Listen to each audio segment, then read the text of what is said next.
नमस्कार, आप देख रहे हैं वीआईपी न्यूज और मैं हूं आपके साथ आयुषी गंगराड़े। बात करें लोकसभा चुनाव को लेकर के तो लोकसभा चुनाव को लेकर के तैयारियां शुरू हो गई है और तारीखों का ऐलान हो चुका है। ऐसे में लगातार उत्तराखंड की यदि मैं बात करूं तो उत्तराखंड में भी लोकसभा चुनाव को लेकर के तैयारियां शुरू हो गई है। भाजपा भी लगातार लोकसभा चुनाव की तैयारियों में जुट चुकी है। भारतीय जनता पार्टी ने एक निजी होटल में मीडिया सेंटर तैयार किया है। मुख्यमंत्री पुष्कर सिंह धामी, प्रदेश प्रभारी दुष्यंत गौतम, प्रदेश अध्यक्ष महेंद्र भट्ट, प्रदेश महामंत्री ने इसका शुभारंभ किया है। सभी ने मीडिया सेंटर का जायजा भी लिया है। आगामी लोकसभा चुनाव को लेकर के तैयारियां शुरू हो चुकी है और लगातार जो है भाजपा की ओर से उत्तराखंड में आगामी लोकसभा चुनाव को लेकर के तैयारियां की जा रही है, क्योंकि तारीखों का ऐलान हो चुका है और लोकसभा चुनाव जो है बड़े ही महत्वपूर्ण होने वाले हैं। उत्तराखंड में यदि बात करूं तो 5 लोकसभा सीटें हैं, जिसे लेकर के लगातार सीएम पुष्कर सिंह धामी की ओर से तैयारियां की जा रही थी। वहीं लोकसभा चुनाव की तैयारियों में लगातार भाजपा जुट चुकी है और भारतीय जनता पार्टी ने एक निजी होटल में मीडिया सेंटर तैयार किया है। मुख्यमंत्री पुष्कर सिंह धामी, प्रदेश प्रभारी दुष्यंत गौतम, प्रदेश अध्यक्ष महेंद्र भट्ट और कई सारे कार्यकर्ता और अधिकारी जो है इस दौरान मौजूद रहे। उन्होंने मीडिया सेंटर का जायजा भी लिया है।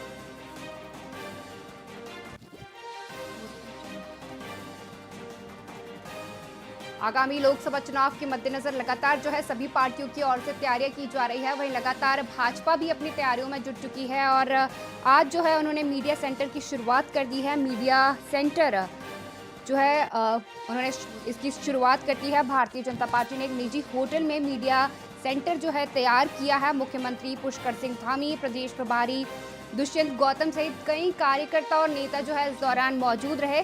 सभी ने मीडिया सेंटर का जायजा भी लिया है। आगामी लोकसभा चुनाव नजदीक है और ऐसे में सभी पार्टियों की ओर से जो है लोकसभा चुनाव को लेकर के तैयारियां शुरू हो गई है और तारीखों का ऐलान हो चुका है। उत्तराखंड की यदि मैं बात करूं तो उत्तराखंड में 5 लोकसभा सीटें हैं, जिसे लेकर के लंबे समय से तैयारियां की जा रही थी। विपक्ष भी लगातार जो है अपनी तैयारियों में जुट चुका है। कांग्रेस की बात करूं तो कांग्रेस की 2 सीटों पर जो है अभी भी लोकसभा चुनाव की तैयारियां जो है लगातार चल रही है। वहीं हम विक्रम श्रीवास्तव जी से बात कर लेंगे इसे लेकर के। विक्रम जी, लगातार जो है लोकसभा चुनाव को लेकर के तैयारियां की जा रही है। भाजपा भी लगातार इन तैयारियों में जुटी हुई है और आगामी लोकसभा चुनाव जो है बड़े ही महत्वपूर्ण होने वाले हैं। क्या कुछ कहेंगे?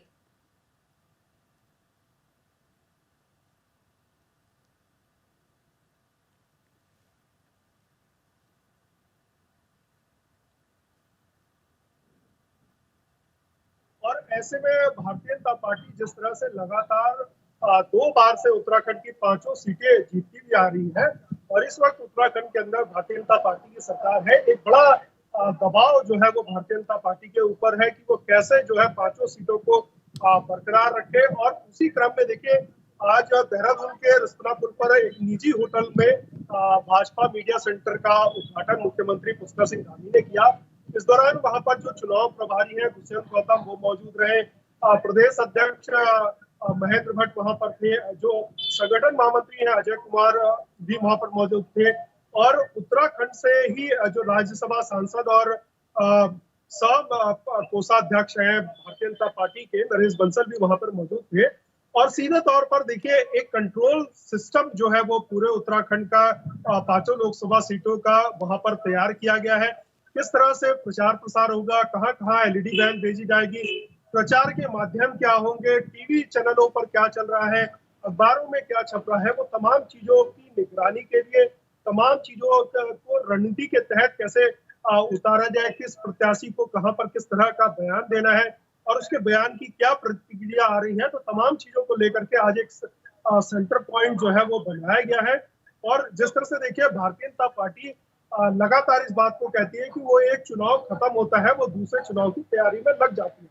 तो देखिए, जाहिर सी बात है, रणनीति के तहत भारतीय जनता पार्टी ने आज अपने भाजपा मीडिया सेंटर का उद्घाटन कर दिया है और एक तरह से पूरी रणनीति जो है वहां पर तैयार की जाएगी। किस तरह से लोगों के बीच में जाए, सोशल मीडिया के माध्यम से किस तरह से प्रचार प्रसार किया जाए, किस तरह से जो सरकार की बात है वो लोगों तक पहुंचाई जाए। लेकिन देखिए, जिस तरह से चुनाव आयोग भी इन तमाम चीजों पर निगरानी बनाए हुए है कि जो भी पेड दिखाई देगा या इस तरह के कंटेंट दिखाई देंगे उसको जो है वो चुनावी खर्चे में जोड़ा जाएगा और उसके खिलाफ कार्रवाई की जाएगी। क्योंकि देखिए, लोकसभा की प्रत्येक सीटों के लिए 95 लाख रुपए जो है वो रकम को तय किया गया है चुनाव आयोग की तरफ से। तो जाहिर सी बात है, जो राष्ट्रीय पार्टियां हैं, क्योंकि पिछले चुनाव को लेकर के सवाल किए गए थे चुनाव आयोग से कि जो भारतीय जनता पार्टी है उसमें जितना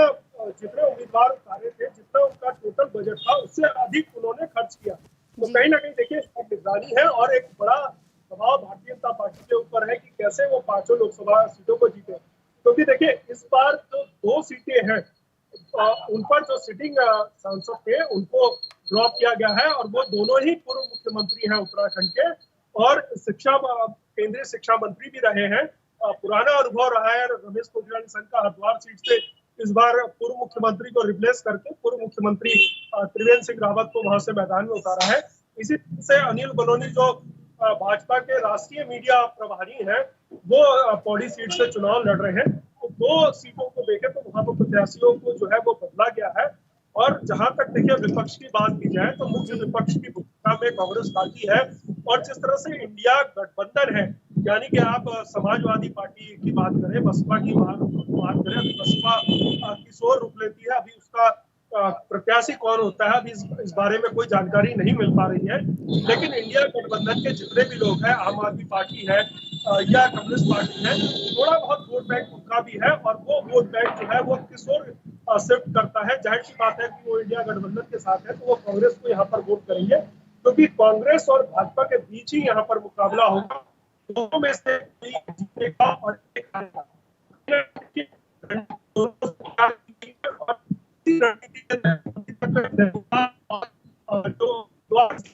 वहां से भी कांग्रेस पार्टी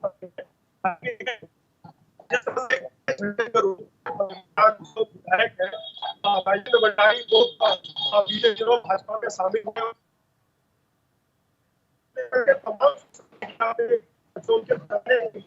जो बयान थे उसको किया गया, सोशल मीडिया और तमाम जगहों पर है राजेंद्र भंडारी कांग्रेस के विधायक है, उनकी काफी दिखाई दे रही है, काफी लोग आलोचना कर रहे हैं।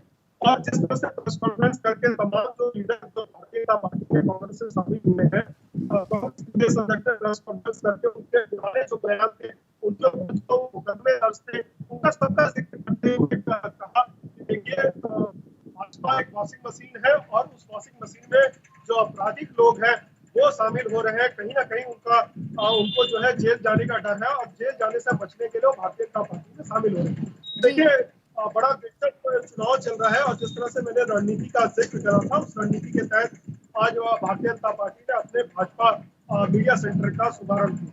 जी, वहीं यदि मैं विपक्ष की बात कर लूं तो विपक्ष की अभी भी 2 सीटों पर टकराव जो है बना हुआ है और देखने को मिल रहा है। तो विपक्ष क्या कुछ कर रहा है, क्योंकि आगामी लोकसभा चुनाव जो है बड़ा ही महत्वपूर्ण होने वाला है। बीजेपी की ओर से लगातार तैयारियां की जा रही है और यदि मैं पिछले बार की बात करूं तो पिछली बार भी जो है 5 लोकसभा सीट पर जो है भाजपा ने जीत हासिल की थी। आज देखिए, बिल्कुल दिल्ली में मंथन चल रहा है और आज शाम तक 4-5 बजे तक ये उम्मीद लगाई जा रही है कि कांग्रेस अपने प्रत्याशियों के नामों की घोषणा कर देगी। क्योंकि देखिए, पेच जो फंस रहा है वो हरिद्वार सीट पर फंस रहा है। हरिद्वार सीट पर पहले जो है वो पूर्व मुख्यमंत्री हरीश रावत सांसद रहे हैं और वो अपने बेटे का टिकट यहाँ से चाह रहे थे, जिस तरह की सूचनाएं मिल रही है। लेकिन आला कमान ने सीधे तौर पर जो है उनको टिकट देने से मना कर दिया। और जो निर्दलीय विधायक है कानपुर से उमेश शर्मा, जिन्होंने हरीश रावत सरकार के समय पे स्टिंग किया था, उनके कांग्रेस में शामिल होने की चर्चा है। क्योंकि उनका और कांग्रेस जो प्रभारी है कुमारी शैलजा, उनके साथ एक तस्वीर वायरल हो रही थी। उसके बाद से कहा जा रहा था कि कांग्रेस के टिकट से उमेश शर्मा चुनाव लड़ सकते हैं हरिद्वार सीट से। लेकिन जिस तरह से टूट फूट की जो बात सामने आ रही है, बड़ा टेंट जो है वो कांग्रेस को लग सकता है। उन तमाम चीजों पर जो है मंथन चल रहा है और मंथन का लगभग जो रिजल्ट है वो निकल चुका है और 4-5 बजे तक जो है वो नाम की घोषणा हो जाएगी कि हरिद्वार सीट से कौन चुनाव लड़ रहा है। और नैनीताल से कांग्रेस के टिकट से कौन चुनाव लड़ रहा है। देखिए चुनाव बड़ा दिलचस्प होगा जी। और जैसे जैसे काउंटडाउन शुरू होगा यानी कि 19 अप्रैल को मतदान होना है, जाहिर सी बात है 20 मार्च से जो है नामांकन की प्रक्रिया शुरू हो जाएगी और 1 तारीख के बाद जिस तरह से चुनाव का जो पूरा माहौल है वो किस ओर करवट ले रहा है, इसके बारे में थोड़ा बहुत तो जरूर लोगों के जुबान से पता लग जाता है। लेकिन देखिए वोटर बहुत चालाक हो गया है, वोट डालने से पहले जो बात कहता है और जो मतदान केंद्र में जाकर के वो अपना मत का प्रयोग करता है, वो दोनों में बड़ा अंतर दिखाई देता है।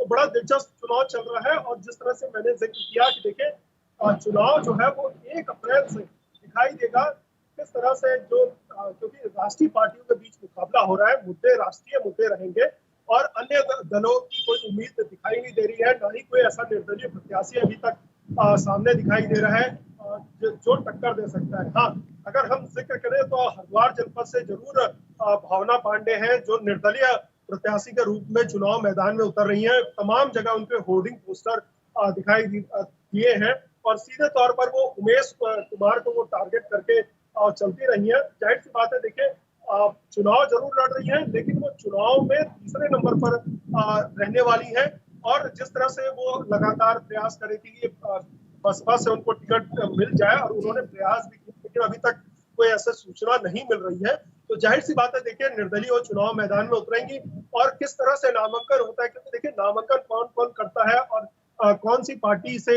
होता है, क्योंकि देखिए इंडिया गठबंधन से तो मुझे लगता नहीं कि कोई कांग्रेस के अलावा यहाँ पर चुनाव लड़ेगा।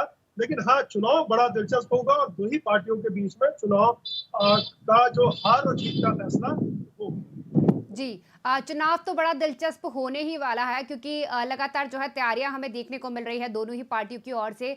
वहीं यदि मैं बात करूं प्रशासन को लेकर के, तो प्रशासन किस प्रकार से तैयारियां कर रहा है आगामी लोकसभा चुनाव को लेकर के? पुलिस किस प्रकार से सतर्क बनी हुई है वहां पर? देखिए बिल्कुल जो है अगर चुनाव आयोग की बात करें तो लगातार चुनाव आयोग प्रेस कॉन्फ्रेंस कर रहा है और जिस तरह से कल प्रेस कॉन्फ्रेंस करके सारी जानकारी दी कि जो होर्डिंग बैनर जो लगे हुए थे, आचार संहिता का हम लोगों ने पूरी तरह से जो है पालन किया है। आज फिर जो है चुनाव आयोग 3 बजे के लगभग प्रेस कॉन्फ्रेंस करेगा सचिवालय मीडिया सेंटर में, तब जानकारी देगा कि हमने आज किस तरह का कार्य किया है क्या। क्योंकि देखिए आचार संहिता लगने के बाद तमाम जो कोड ऑफ कंडक्ट है उससे चाहे मुख्यमंत्री हो या तमाम जो सरकारी विभागों में एक अस्पताल में मुख्यमंत्री का पोस्टर दिखाई दिया तो उनको नोटिस जारी किया। तो देखिए बिल्कुल बहुत जरूरी है और प्रचार का जो माध्यम है वो जो प्रत्याशी है उसकी जो तय सीमा रकम दी गई है कि इतने में आपको प्रचार प्रसार भी करना है करता है तो दूसरे प्रत्याशी को भी आसानी मिलेगी और देखिए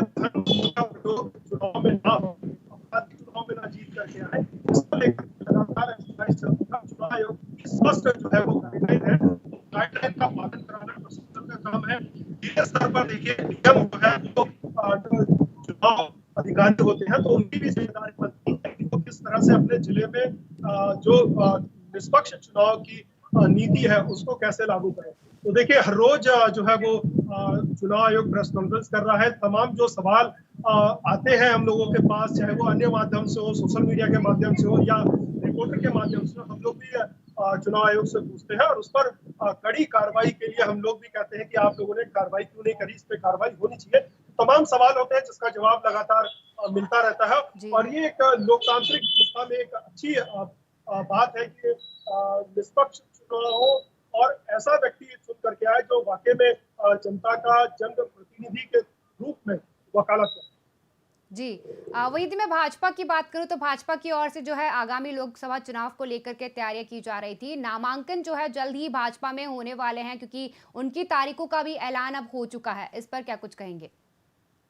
आज देखिए बिल्कुल कल सभी प्रत्याशियों की बैठक भाजपा प्रदेश कार्यालय में हुई है क्योंकि जिन भी का नामांकन होना है उस नामांकन को भव्य तरीके से दिखाने का प्रयास करें, मैसेज एक दे कि देखिए भाजपा एकजुट है और एकजुटता के साथ भाजपा चुनाव मैदान में है और तमाम ऐसे बड़े चेहरे जो हर प्रत्याशी के साथ होंगे क्योंकि देखिए अलग अलग लोकसभा जो चुनाव है सीटें हैं वो अलग अलग जगह जो जा करके जो है वहां पर नामांकन करेंगे। तो जाहिर सी बात है, देखिए पूरा प्रयास रहेगा भाजपा प्रदेश अध्यक्ष का, मुख्यमंत्री का, अभी 5 सीटों पर चुनाव हो रहा है, 25 सीटें उत्तराखंड की, 5 प्रत्याशी हैं। तो सभी प्रत्याशियों का दिन तय किया जाए कि आप उसे अपना नामांकन तो आप है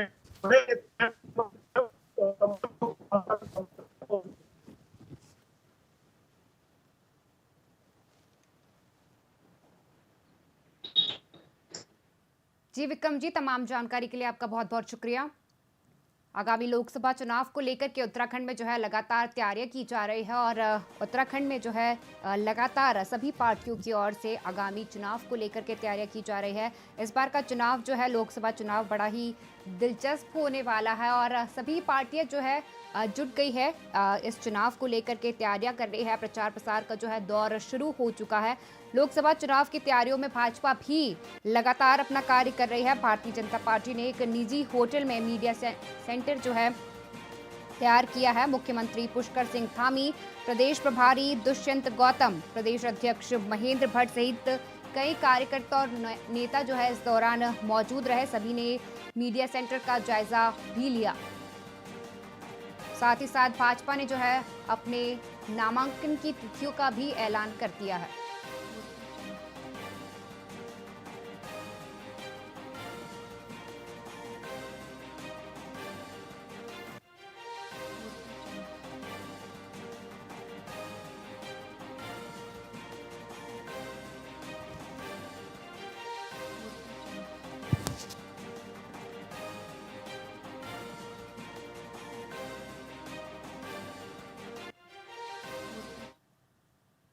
जी, वहीं बात कर ले हरियाणा को लेकर के, तो हरियाणा में आज मंत्रिमंडल का विस्तार होने वाला है। सरकार गिरने के बाद हरियाणा में मंत्रिमंडल का विस्तार होने वाला है और नायाब सैनी सरकार का मंत्रिमंडल विस्तार आज करने वाले हैं। शाम 4:30 बजे के करीब जो है कैबिनेट का विस्तार होगा। करीब 6 से 7 विधायक मंत्री पद की शपथ भी लेंगे। हरियाणा के राज्यपाल बंडारू दत्तात्रेय उनको शपथ दिलाएंगे। हरियाणा में मंत्रिमंडल का विस्तार आज होने वाला है। नायाब सैनी सरकार का मंत्रिमंडल विस्तार आज करने वाले हैं। शाम 4:30 बजे के करीब जो है कैबिनेट का विस्तार हो जाएगा। करीब 6 से 7 विधायक मंत्री पद की शपथ लेंगे। हरियाणा के राज्यपाल बंडारू दत्तात्रेय जो है उन्हें शपथ दिलाएंगे।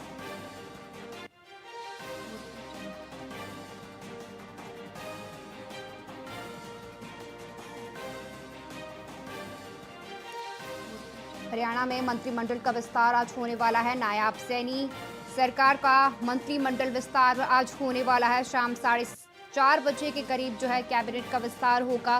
करीब 6 से 7 विधायक मंत्री पद की शपथ लेंगे और हरियाणा के राज्यपाल जो है बंडारू दत्तात्रेय उन्हें शपथ दिलाएंगे। मनोहर लाल खट्टर के बाद जो है अब हरियाणा में मंत्रिमंडल का विस्तार फिर से होने वाला है। उन्होंने इस्तीफा दे दिया था, जिसके बाद हरियाणा में मंत्रिमंडल का विस्तार होने वाला है। नायाब सैनी सरकार का जो है मंत्रिमंडल विस्तार आज करने वाले हैं। करीब शाम 4:30 बजे जो है कैबिनेट का विस्तार हो सकता है। 6 से 7 विधायक मंत्री पद की शपथ लेंगे। हरियाणा के राज्यपाल बंडारू दत्तात्रेय उन्हें शपथ दिलाएंगे।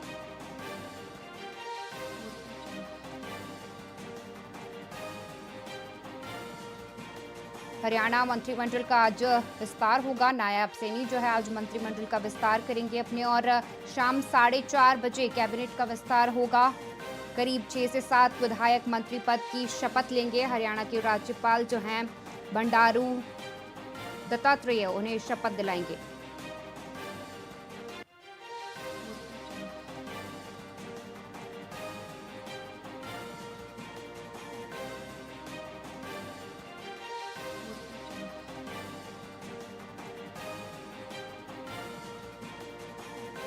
हरियाणा में मंत्रिमंडल का विस्तार आज होने वाला है। नायाब सैनी जो है सरकार का मंत्रिमंडल विस्तार आज करेंगे। शाम 4:30 बजे कैबिनेट का विस्तार जो है किया जाएगा। करीब 6 से 7 जो है विधायक, उन्हें आज मंत्री पद की शपथ दिलाई जाएगी।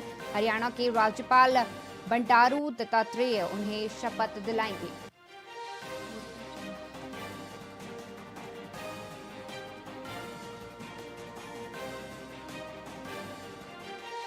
हरियाणा में आज मंत्रिमंडल का विस्तार होने वाला है। नायब सैनी सरकार जो है आज अपने मंत्रिमंडल का विस्तार करने वाली है। शाम 4:30 बजे उनके कैबिनेट का विस्तार होगा। करीब 6 से 7 विधायक जो है मंत्री पद की शपथ लेंगे। हरियाणा के राज्यपाल जो हैं बंडारू दत्तात्रेय उन्हें शपथ दिलाएंगे। हरियाणा के पूर्व मुख्यमंत्री यानी कि मनोहर लाल खट्टर के इस्तीफे के बाद जो है अब नायब सैनी को नया मुख्यमंत्री बनाया गया है हरियाणा मंत्रिमंडल का। उसके बाद आज विस्तार होने वाला है। नायब सैनी सरकार जो है मंत्रिमंडल का विस्तार आज करने वाली है। करीब शाम को 4:30 बजे के आसपास जो है कैबिनेट का विस्तार होगा। 6 से 7 विधायकों को जो है मंत्री पद की शपथ दिलाई जाएगी। हरियाणा के राज्यपाल बंडारू दत्तात्रेय उन्हें शपथ दिलाएंगे।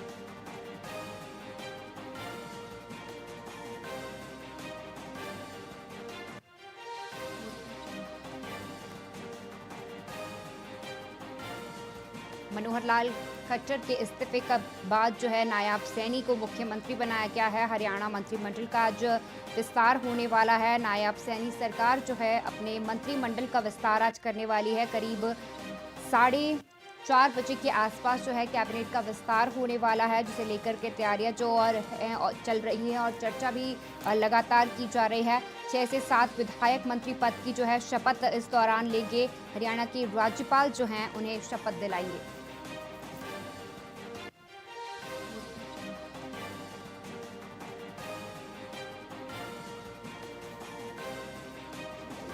मनोहर लाल खट्टर के इस्तीफे के बाद जो है नायब सैनी को हरियाणा का नया मुख्यमंत्री बनाया गया है। हरियाणा मंत्रिमंडल का आज विस्तार होने वाला है और नायब सैनी सरकार की जो है मंत्रिमंडल का विस्तार आज होने वाला है। शाम को 4:30 बजे के करीब जो है उनके मंत्रिमंडल का विस्तार हो सकता है और करीब 6 से 7 विधायक मंत्री पद की शपथ भी इस दौरान लेंगे। हरियाणा के राज्यपाल जो हैं उन्हें शपथ दिलाएंगे।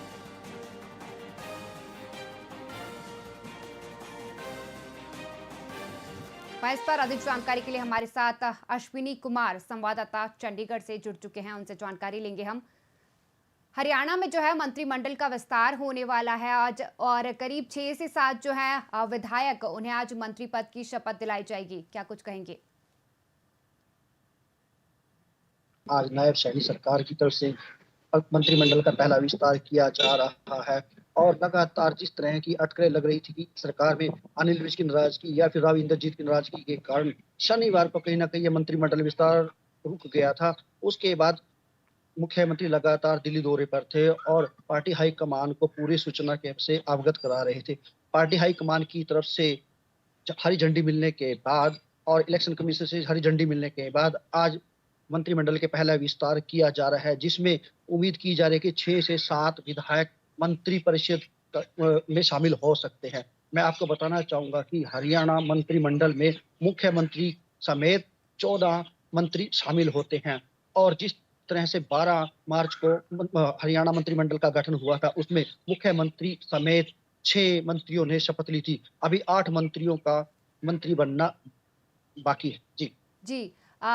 जी, लोकसभा चुनाव भी नजदीक है और कहीं ना कहीं जो है अब नए मंत्रियों को शपथ दिलाई जाएगी, तो क्या लोकसभा चुनाव में इसका असर देखने को मिलेगा?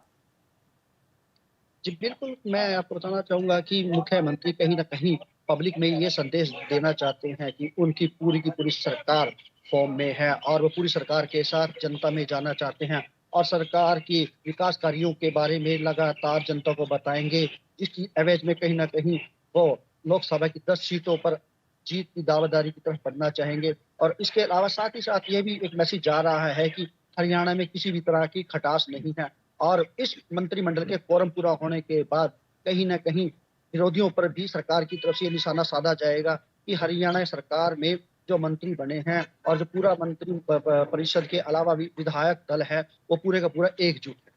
जी।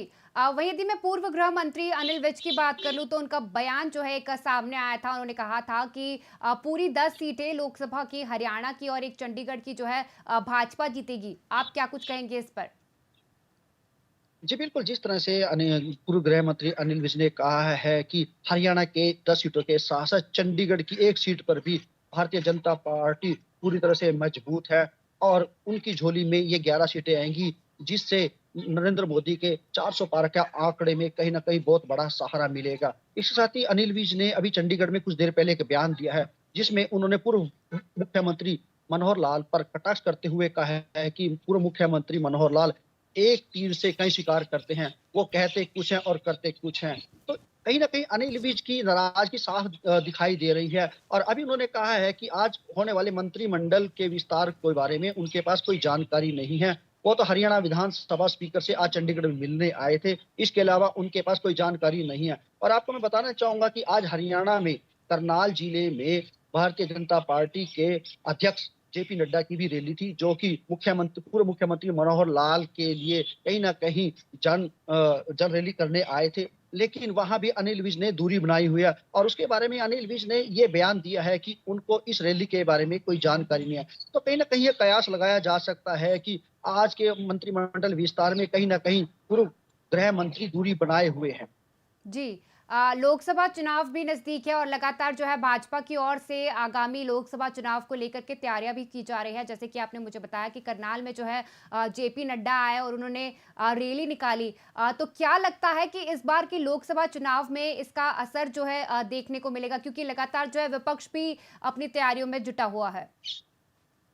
जी, बिल्कुल, कहीं न कहीं इस बात का तो कहीं न कहीं असर पड़ेगा क्योंकि पिछले 2 चुनावों में लोकसभा में ये सामने आया है कि मतदाता नरेंद्र मोदी के साथ जुड़े हुए हैं और डायरेक्ट वो नरेंद्र मोदी के नाम पर प्रत्याशियों को जीत कर लोकसभा में पहुँचा रहे हैं। और जिस तरह से केंद्र सरकार की नीतियाँ हैं और जन कल्याण की नीतियाँ हैं, कहीं न कहीं आम जनमानस उससे पूरी तरह से प्रभावित है और उसी के मद्देनज़र आज पूरी तरह भारतीय जनता पार्टी कॉन्फिडेंट है और जिसके कारण ही वो लगातार 400 सीटों को जीतने का दावा कर रही है और उसी आधार पर ही हरियाणा की 10 सीटों पर भी बीजेपी का जो दल है वो जीतने का दावे कर रहा है।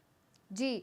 जैसे कि आपने अभी थोड़ी देर पहले कहा कि भाजपा का जो नारा है 400 पार का और भाजपा जो है कॉन्फिडेंट और ओवर कॉन्फिडेंट जो है नजर आ रही है। तो क्या विपक्ष क्या कुछ कर रहा है? क्योंकि दोनों ही ओर से जो है लगातार लोकसभा चुनाव को लेकर के तैयारियां की जा रही है और लोकसभा चुनाव के थोड़े टाइम बाद ही विधानसभा चुनाव भी होने वाले हैं हरियाणा में। जी, बिल्कुल, क्योंकि हरियाणा का जो लोकसभा के चुनाव है वो कहीं न कहीं अंतिम दौर में है और जिसको लेकर कहीं न कहीं विपक्ष भी लगातार रणनीति बनाने में जुटा हुआ है। क्योंकि भारतीय जनता पार्टी की तरफ से अभी तक लोकसभा के 6 प्रत्याशियों के नाम घोषित कर दिए गए हैं और वहीं कांग्रेस और आप अलायंस की बात की जाए तो उन्होंने भी कुरुक्षेत्र से एक सुशील गुप्ता को मैदान में उतारा है और वहीं विपक्ष पार्टी इनेलो ने भी अभय चौटाला को कुरुक्षेत्र में उतारा है। इसके अलावा अभी तक किसी भी पार्टी ने अपने पत्ते नहीं खोले हैं। अगर जेजेपी की बात भी की जाए तो जेजेपी अभी तक पूरी तरह से साइलेंट मोड में है और वह अपने प्रतिद्वंदियों के हर हरकत पर नज़र बनाए हुए हैं। उसी के मद्देनज़र अभी तक सारे के सारे साइलेंट हैं और लगातार एक-दूसरे पर निगाह बनाए हैं और आगे की रणनीति बनाने में जुटे हुए हैं। जी। जी। वहीं यदि आज जो है मंत्रिमंडल का विस्तार होने वाला है, नायब सैनी के मंत्रिमंडल का जो है आज विस्तार होने वाला है और 6 से 7 ऐसे विधायक हैं जिनको मंत्री पद जो है आज मिल जाएगा। कौन-कौन से विधायक हैं जिनको आज मंत्री बनाया जा सकता है? जी, बिल्कुल, आज सुबह से ही अटकलें चल रही हैं कि डॉक्टर अभय यादव है, सीमा त्रिखा है और और जींद के विधायक हैं कृष्ण मिड्ढा और अम्बाला के विधायक हैं। इस तरह से कहीं 7 विधायकों के नाम लगातार उछाले जा रहे हैं। लेकिन ये अभी कुछ इसके बारे में कहना जल्दबाजी होगा कि आखिर मोहर किन के नाम पर लगेगी और कहीं न कहीं आज के इस मंत्रिमंडल विस्तार में निर्दलीय विधायकों की भी लॉटरी लग सकती है क्योंकि इस सरकार को निर्दलीय विधायकों का भी समर्थन है। जिसके बाद ये कयास लगाया जा सकता है कि निर्दलीय विधायकों को भी मंत्री बनने की प्रबल संभावना है। जी अश्विनी जी, तमाम जानकारी के लिए बहुत-बहुत शुक्रिया। आगामी लोकसभा चुनाव को लेकर के भी हरियाणा में तैयारियां लगातार जारी है। तो वहीं नायब सैनी सरकार की मंत्रिमंडल का विस्तार आज होने वाला है। हरियाणा में मंत्रिमंडल का विस्तार आज हो जाएगा। शाम 4:30 बजे के करीब जो है कैबिनेट विस्तार होगा। करीब 6 से 7 विधायक मंत्री पद की शपथ लेंगे। हरियाणा के राज्यपाल बंडारू दत्तात्रेय उन्हें शपथ दिलाएंगे।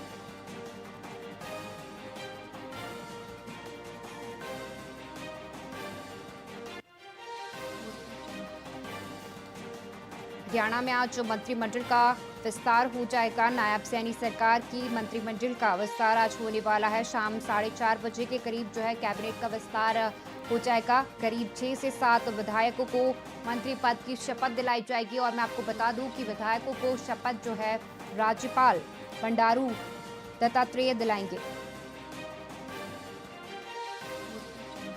हरियाणा मंत्रिमंडल का विस्तार आज होने वाला है। नायब सैनी सरकार की मंत्रिमंडल का विस्तार जो है होने वाला है। लोकसभा चुनाव के कुछ समय बाद ही हरियाणा में विधानसभा चुनाव भी होने हैं। वहीं पूर्व सीएम मनोहर लाल खट्टर के इस्तीफे के बाद नायब सैनी जो है उन्हें मुख्यमंत्री बनाया गया है। आज नायब सैनी सरकार का मंत्रिमंडल का विस्तार होने वाला है और शाम 4:30 बजे जो है कैबिनेट का विस्तार होगा।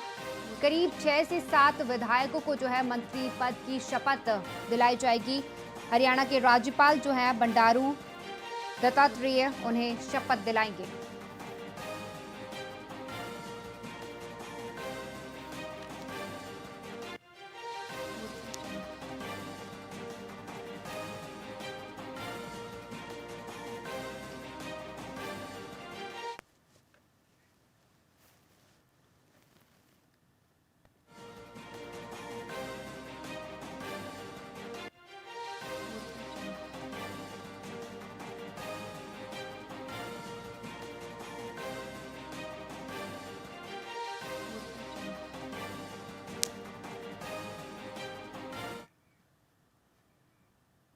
आगामी लोकसभा चुनाव को लेकर के उत्तर प्रदेश में प्रशासन सख्त है और लगातार जो है प्रशासन की ओर से तैयारियां की जा रही है। यूपी के नए प्रमुख सचिव गृह होंगे आईएएस दीपक कुमार। निर्वाचन आयोग ने संजय प्रसाद को हटा दिया है।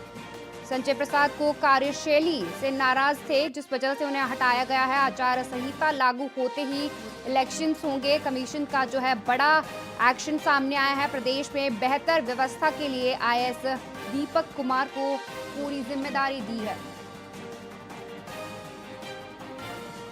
आगामी लोकसभा चुनाव को लेकर के प्रशासन जो है सतर्क नजर आ रहा है और प्रशासन की ओर से लगातार काम किया जा रहा है। वहीं यदि मैं बात करूं यूपी को लेकर के, तो नए प्रमुख सचिव गृह होंगे आईएएस दीपक कुमार। संजय प्रसाद को जो है निर्वाचन आयोग ने हटा दिया है। संजय प्रसाद की कार्यशैली से नाराज होने के चलते उन्हें हटाया गया है। आचार संहिता लागू होते ही जो है बड़ा एक्शन लिया गया है और प्रदेश में बेहतर व्यवस्था के लिए आईएएस दीपक कुमार को पूरी जिम्मेदारी दी गई है।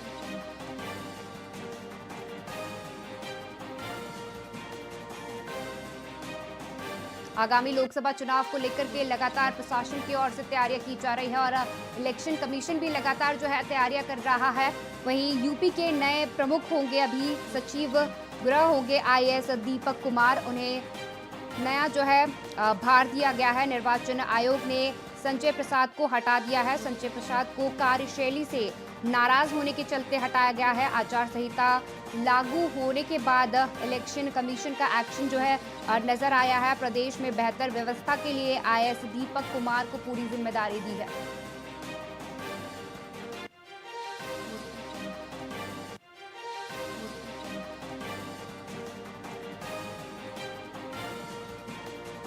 लोकसभा चुनाव को देखते हुए लगातार जो है इलेक्शन कमीशन काम कर रहा है और इलेक्शन कमीशन ने एक बड़ा एक्शन लिया है। उन्होंने संजय प्रसाद को जो है हटा दिया है और आईएएस दीपक कुमार को नया प्रभार दिया है। उन्होंने उन्हें प्रमुख सचिव गृह बनाया है और संजय प्रसाद को उनकी कार्यशैली से नाराज होने के चलते हटाया गया है। आचार संहिता लागू होने के बाद इलेक्शन कमीशन ने जो है बड़ा एक्शन लिया है। प्रदेश में बेहतर व्यवस्था के लिए आईएएस दीपक कुमार को पूरी जिम्मेदारी दी है।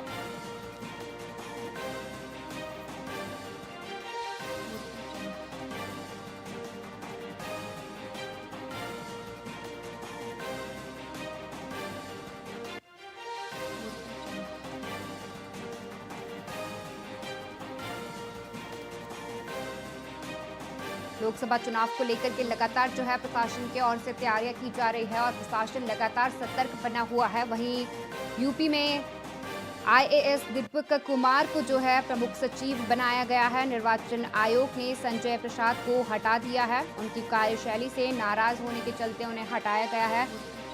आचार संहिता लागू होने के बाद इलेक्शन कमीशन ने जो है बड़ा एक्शन लिया है और प्रदेश में बेहतर व्यवस्था के लिए आईएएस दीपक कुमार को पूरी जिम्मेदारी सौंपी है।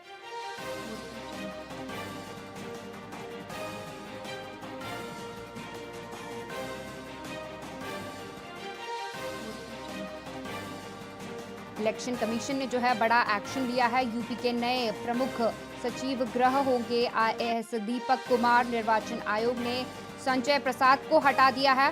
संजय प्रसाद को उनकी कार्यशैली से नाराज होने के चलते जो है हटाया गया है। आदर्श आचार संहिता लागू होने के बाद इलेक्शन कमीशन का जो है बड़ा एक्शन सामने देखने को मिल रहा है। प्रदेश में बेहतर व्यवस्था के लिए आईएएस दीपक कुमार को जो है आगामी लोकसभा चुनाव की तैयारियों की जो है उन्हें जिम्मेदारी सौंपी है।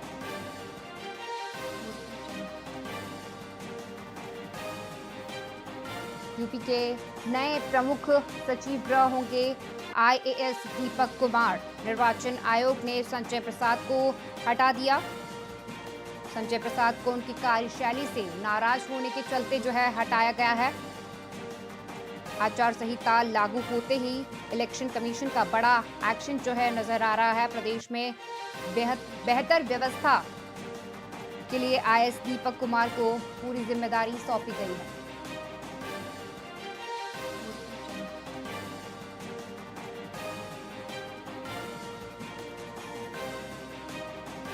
यूपी के नए प्रमुख होंगे सचिव गृह आईएएस दीपक कुमार। निर्वाचन आयोग ने संजय प्रसाद को हटा दिया है और सारी जिम्मेदारी जो है दीपक कुमार को सौंपी है। आगामी लोकसभा चुनाव को लेकर के लगातार प्रशासन की ओर से जो है सतर्कता बरती जा रही है और इसी कड़ी में इलेक्शन कमीशन का एक बड़ा एक्शन जो है सामने देखने को मिल रहा है। आईएएस दीपक कुमार को उन्होंने जिम्मेदारी सौंप दी है।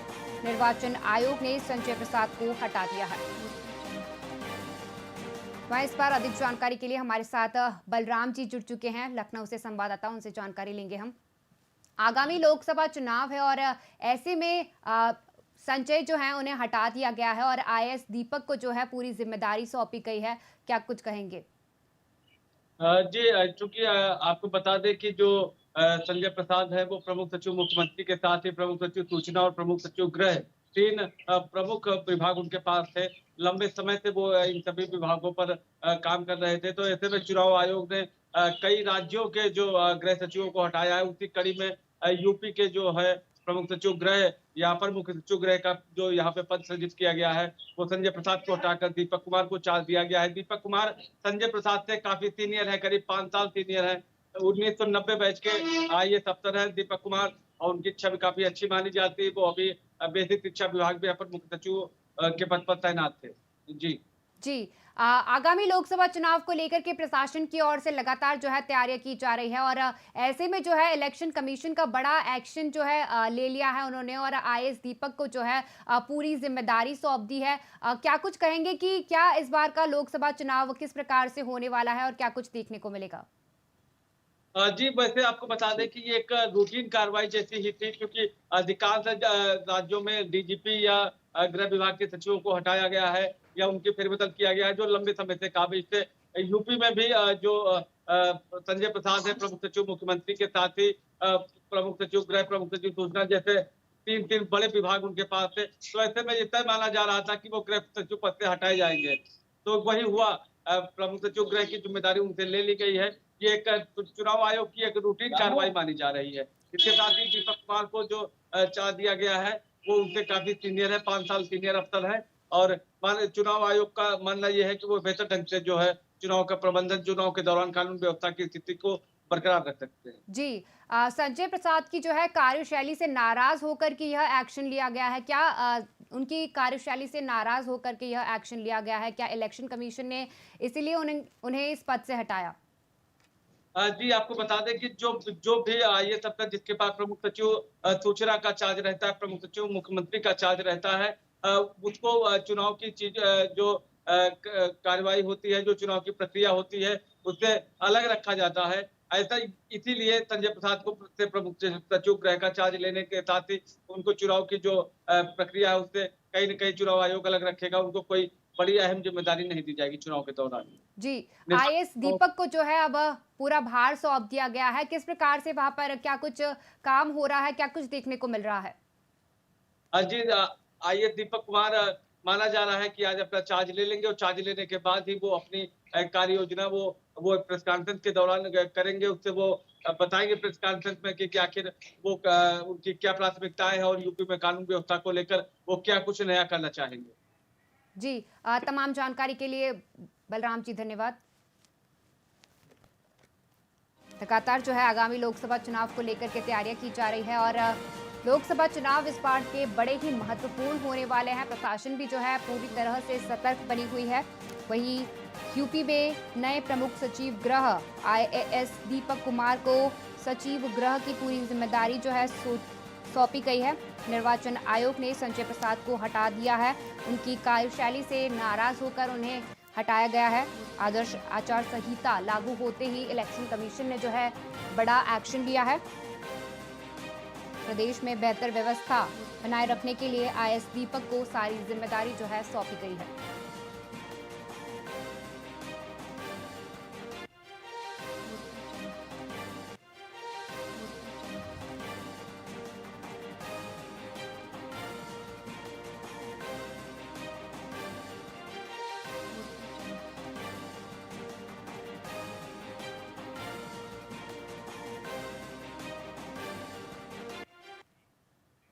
वीआईपी विशेष में इतना ही। बने रहिए वीआईपी न्यूज के साथ। नमस्कार।